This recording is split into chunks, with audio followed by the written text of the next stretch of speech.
Halo sahabat Biotek, kita bertemu lagi di Biotalk.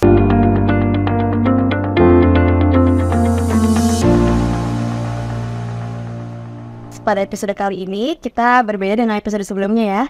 Hari ini kita akan mendengarkan kisah nyata pengalaman Pak Tony, narasumber kita yang berobat langsung di luar negeri di Pineng. Kali ini narasumber kita ada Bu Siti Fadila, Menkes 2004-2009, dan juga Pak Tony selaku Chairman Biotek Farmasi Indonesia.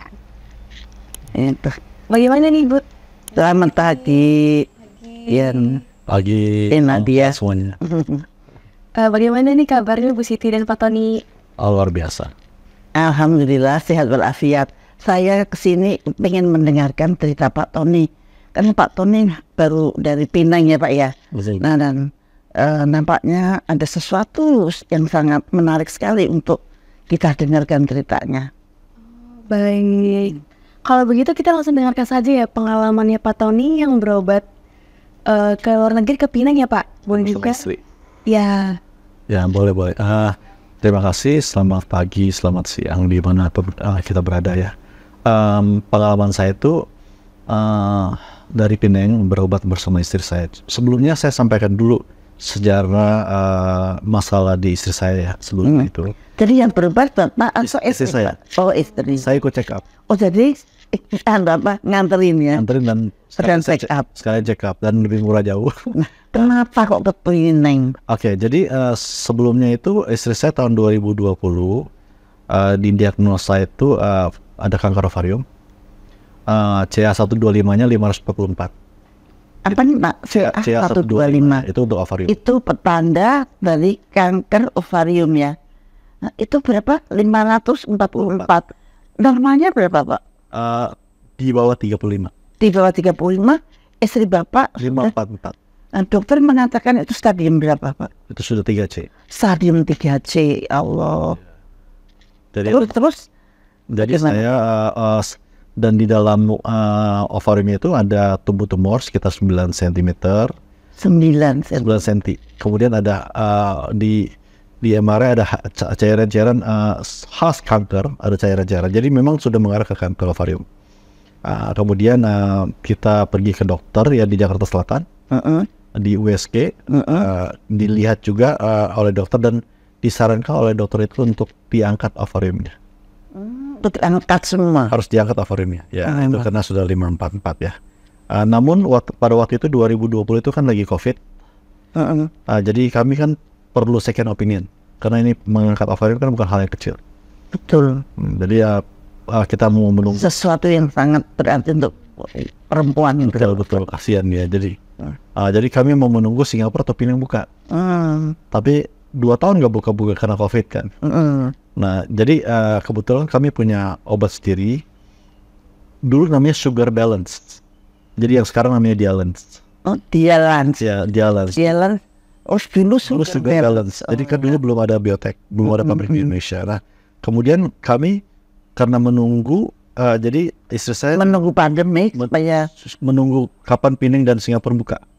Oh mau berobat keluar Ya mau keluar ya. Karena untuk second opinion karena di sini disuruh praktik. Betul ya. Jadi selagi menunggu, istri saya minum obat Dialance ini 2 tambah 2.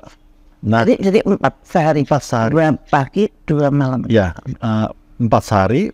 Kemudian setiap minggu kita ke lab. Minggu, setiap minggu setiap minggu ke lab. Setiap minggu ke lab. Nah, setiap minggu itu turun CA125-nya. Nah, kita setiap minggu ke lab, setiap 2 minggu ke dokter yang sama untuk menganalisa lagi. Setiap 2 minggu ke dokter, setiap minggu ke lab. Nah, kemudian waktu 2 minggu kita ke dokter, kita kasih lihat dokternya. Dok, ini CA-nya turun loh. Tapi pada saat itu dokter kan bilang, ini kan obat ini belum ada historisnya, belum ada begini, belum ada begitu kan. Nah, tapi terakhir pas kita ke dokter itu berkali-kali, terakhir itu CA125-nya awalnya tanggal 1 bulan April 2020 544, tanggal 2 bulan Juni 2020 itu turun jadi 21,6. Ya Allah, 21,6 dari 500 44 turun menjadi 21,6.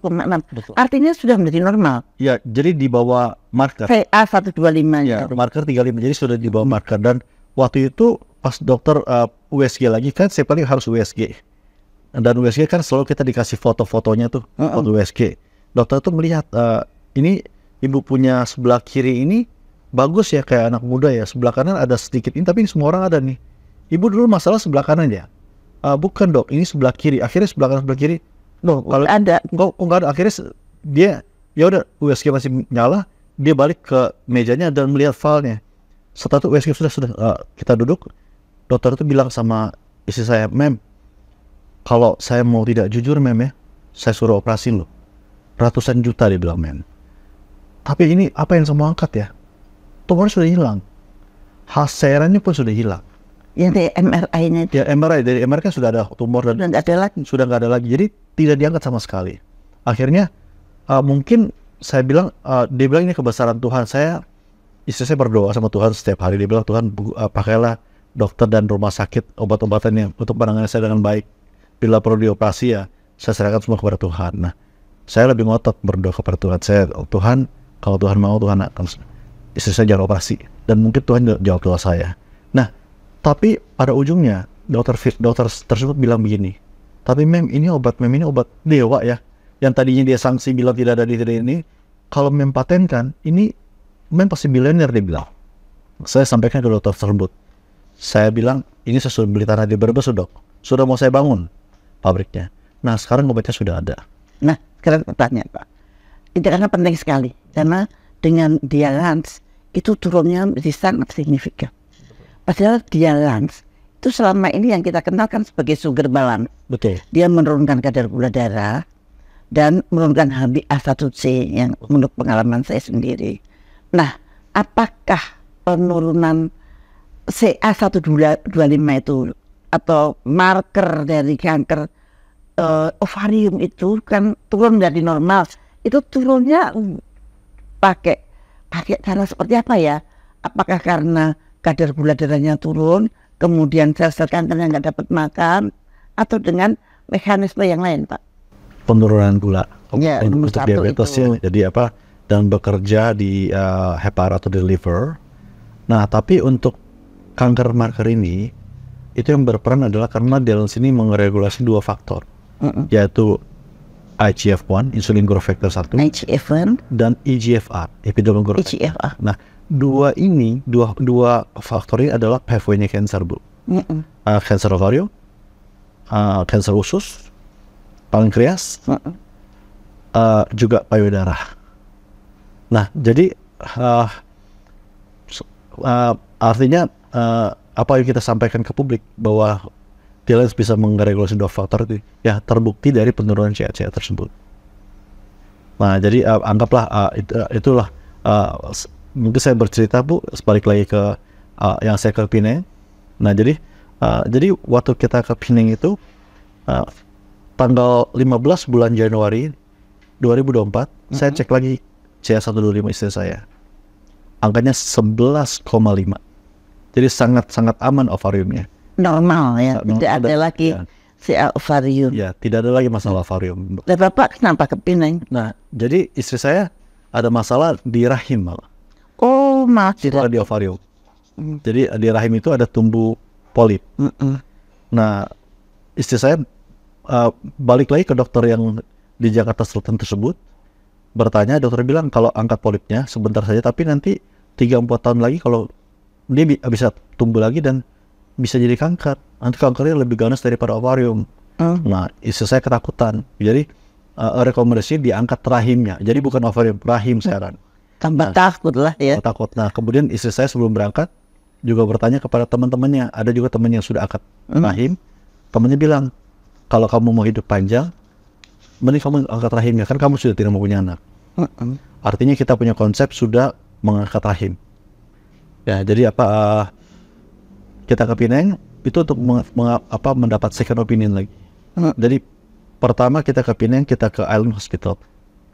Di Island Hospital tersebut, Ibu, 90-95% itu orang Indonesia semua.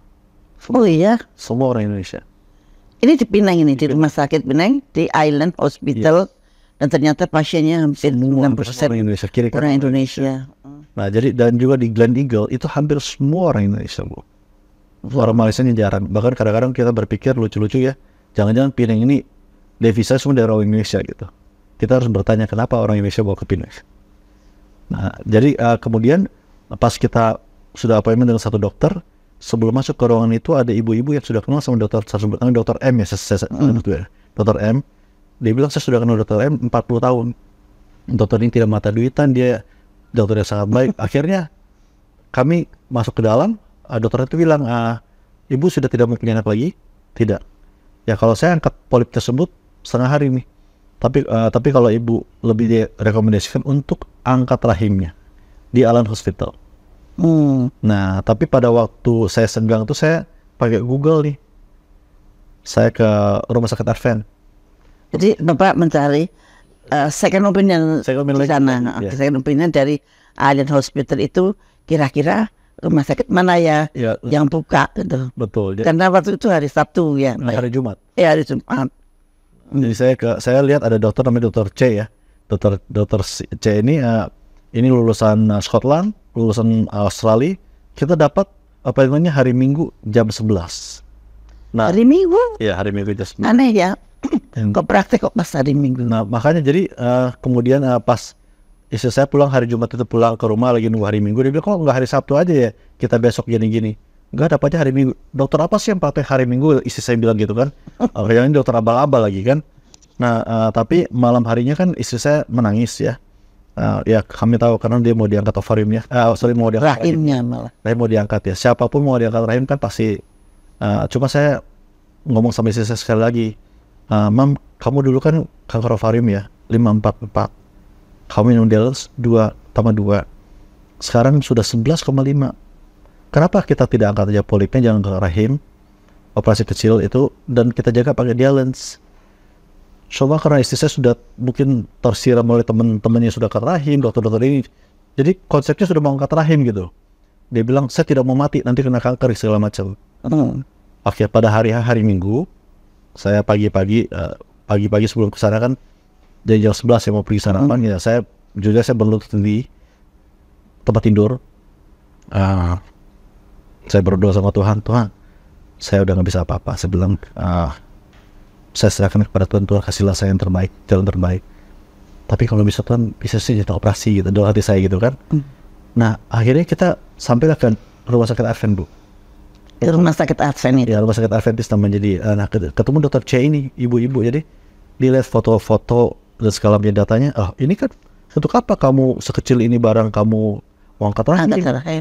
Untuk apa, dia bilang. Istri saya malah berdebat-debat, ini kan tidak mengarah ke kanker. Ya sudah, saya periksa kamu lah. Nah, berdebat kan, diperiksa di tempat tidurnya. Dia bilang, ini kamu punya ovarium bagus sekali ya, kayak anak muda ya. Serviks kamu bagus kayak anak muda umur 18 tuh, dia bilang gitu. Nah, kemudian dia bilang, ini polipnya saya angkat aja ya. Gampang sekali ini, saya angkat sebentar aja kok.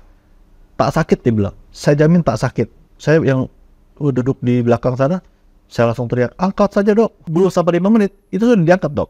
Sudah diangkat, dia punya polipnya diangkat, ditaruh dalam gelas yang ini dengan cairan warna pakai luka yang kecil itu. Ya, jadi dia tuh kecil banget seperti itu, kamu mau angkat rahim untuk apa, dia bilang. Nah, kemudian sudah kamu pulang dulu, nanti ini dia punya polipnya ini saya kita lab apakah dia ada tumor ganas atau tidak. Besok jam 10 kau datang. Nah, besoknya jam 10 kita datang sampai rumah sakit. Dokter sibuk banget, apa yang banyak. Dia lihat hasilnya, ini semua negatif, kau pulang saja, nggak usah ketemu sama saya, dia bilang. Aman, kau jangan risau, kau pulang saja. Istri saya malah gak nyambung, saya harus ketemu pokoknya nih.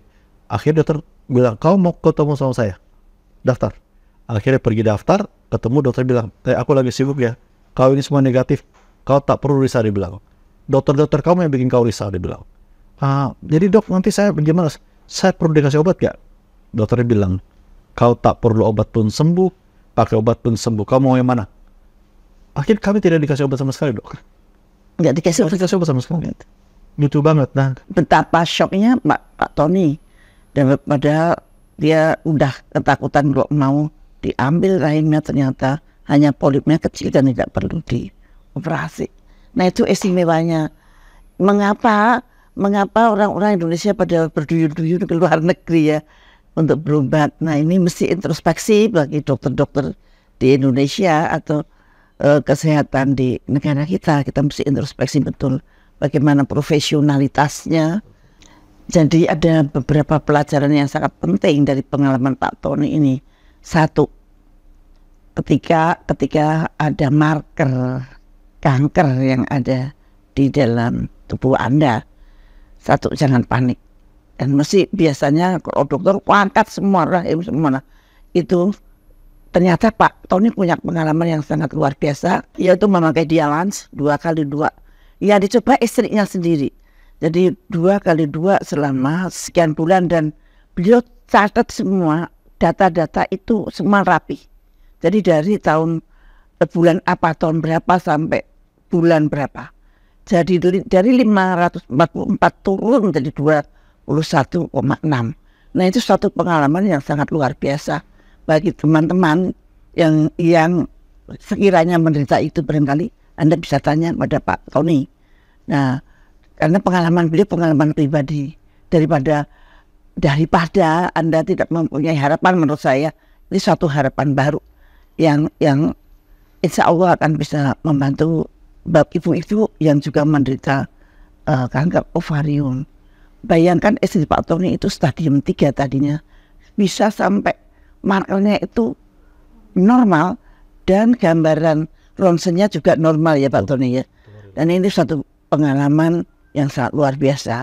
Dan pengalaman kedua Pak Tony dengan ternyata ibu itu ada polip kecil, tetapi dokter di sini pun juga menganjurkan untuk diambil rahimnya dan polip itu bisa diambil 5 menit Bu, hanya 5 menit beres. Dan kemudian dibiopsi, dan biopsi itu ternyata tidak ada keganasan, maka tidak perlu rahimnya diambil. Senang banget kan Pak Tony, senang banget. Beliau sangat bersyukur dan tentu saja semuanya diiringi dengan doa pada Tuhan Yang Maha Esa. Ya, saya ada lagi satu yang menguatkan saya ya, termasuk semua staff di biotek ya. 10 hari lalu yang saya berikutnya saya ada telepon ibu tuh, saya ditelepon seorang ibu dari Singapura.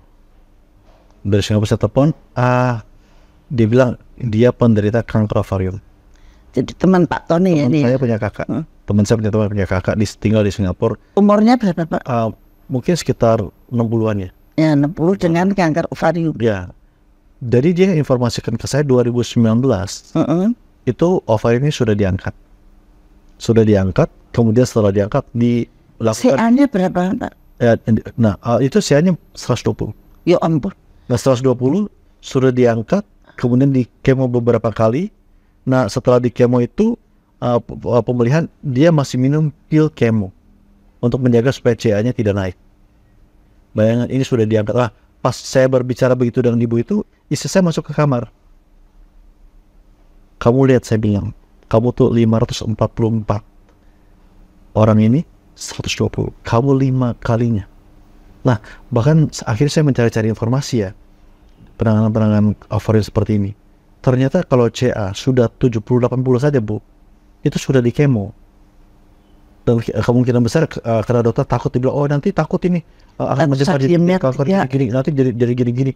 Jadi biasa tuh di kemo dan angkat. Nah kalau di kemo Bu, itu sudah pasti organnya rusak. Nah selain yang namanya ovarium, beberapa bulan lalu kita bertemu dengan kita punya pemilik apotek dengan istrinya. Sama saya makan bakmi, itu dia bilang sama saya, Pak Tony, saya melihat Pak Tony punya video dengan pendeta Petra Pangidai gitu ya. Ini saya ada benjolan di payudara. Saya minum ini dialas 2+2. Kurang dari 2 bulan itu benjolan hilang. Nah, jadi kalau orang atau wanita punya benjolan di payudara, sudah pasti protokolnya seperti apa Bu? Saya bisa tanya protokolnya. Mungkin ambil tergantung dari level berapa. Nah kalau sudah stadiumnya sudah 3-4 pastinya harus diambil dan di kemo. Kadang-kadang Bu, kemo dan di radio. Ya betul. Kadang-kadang Bu, yang ini menurut saya itu kadang-kadang mereka belum lihat ada potensi kanker, itu sudah di kemo Bu, dan di radio. Pokoknya kalau ada bicara udah ketakutan. Betul. Jadi, nah sekarang artinya gini, saya dari teman sales bicara sama saya, Pak, kata orang ini dialis ini kok lebih mahal dari obat yang lain ya. Padahal satu kapsul cuma Rp9.000. Dia kalau minum 4 kapsul per hari, 1 bulan cuma 1 juta. Iya, 1 bulan 1 1 juta. bulan 1 juta dan langsung bisa kelihatan CA-nya turun atau tidak. Juga nothing tulus. Iya. Jadi menurut saya untuk teman-teman para pendengar semua, andaikan Anda mempunyai satu marker kanker, apakah itu kanker payudara, Ya, kanker ovarium, apa kanker apa, coba deh dengan dialans 2x2. Ini apa namanya, pengalaman pribadi ya. Anda bisa mencobanya. Tapi harus Anda kontrol terus marker itu di apa namanya, di periksa tiap 2 minggu atau tiap sebulan. Nah kalau turun, kalau nggak turun ya cepat-cepat ke dokter Anda lagi gitu. Ya, tapi dicoba dulu. Karena kalau menurut saya kalau kemo itu adalah last resort, Bu. Kalau kemo apapun itu kan seperti bom. Ininya juga rambutnya Betul.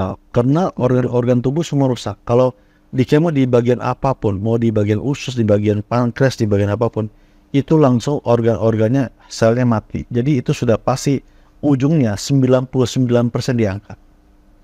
Jarang sekali yang di kemo tidak diangkat. Karena rusak organnya, nanti dia mau di protokol pakai apapun, termasuk dia pakai apapun, sudah pasti rusak organ. Ya bagaimana merespon kalau pasti diangkat pada akhir. Jadi kemo itu last resort. Nah, cuma Bu, memang sampai dokter-dokter di Malaysia pun kaget kalau lihat lab istri saya. Jadi mereka bisa lihat lab ini 544 dan ovarium masih ada dan bagus sekali kan. Jadi kan terkaget-kaget dokter di luar. Dan pernah ada fotonya ya, ada fotonya sebelum dan sesudah. Ya, jadi labnya kan ada. Jadi kalau mereka lihat ini kok terkaget-kaget, kok bisa seperti ini ya. Jadi dokter tuh belum tahu, Bu, ada obat bisa turunin CA. Belum tahu, makanya protokolnya memang tidak disalahkan ya. Ya kemo dan angkat. Tapi kan kasihan sekali ya kalau menurut saya.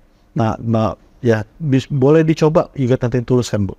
Daripada kemo itu menurut saya itu adalah. Ya ini pengalaman Pak Tony ini sangat luar biasa, yang pantas untuk ditularkan pada teman-teman semua kalau yang kebetulan menderita suspek CA ovarium atau CA payudara atau apalagi CA pankreas. Ya, pankreas. Pokoknya kalau ada marker kanker, coba deh pakai dialans dulu, karena di situ memang ada faktor-faktor yang berhubungan dengan pertumbuhan sel-sel kanker. Betul. Dan ini pengalaman beliau ini betul-betul bisa diikuti karena ada bukti-bukti fotonya, ada bukti-bukti pemeriksaan laboratoriumnya.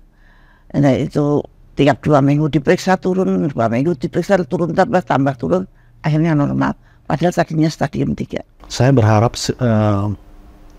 dapat dukungan ya dari bangsa sendiri, karena di luar itu mereka sangat ingin punya obat seperti ini.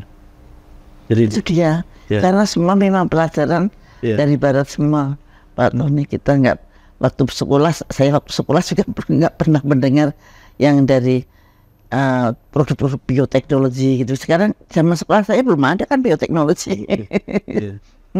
Contohnya ya di Penang itu, mungkin dokter-dokternya digaji dengan gaji yang cukup, sehingga dia tidak mengharapkan income yang harus dari pasiennya. Jadi dia bisa konsentrasi, dia bisa ingat-ingat ilmunya dengan baik gitu. Nah itu pendapat saya, itu pesan saya. Terima kasih Nadia. Terima kasih Siti dan Pak Tony. Luar biasa sekali ya Dialan. Setelah mendengar pengalaman langsung dari Pak Tony yang jauh-jauh ke Pineng, sampai akhirnya ternyata nggak perlu jauh-jauh lagi kita untuk berobat ke luar negeri. Ternyata bisa maintain marker cancer kita, maintain gula darah kita, berat badan kita dengan menggunakan Dialans. Nah bagi teman-teman nih yang ingin tahu lebih jauh lagi tentang Dialans, bisa hubungi nomor di bawah ini, bisa konsultasi secara gratis juga, dan follow IG kita ya di @biotekfarmasi dan juga @dialans.id. Terima kasih, sampai bertemu di episode selanjutnya.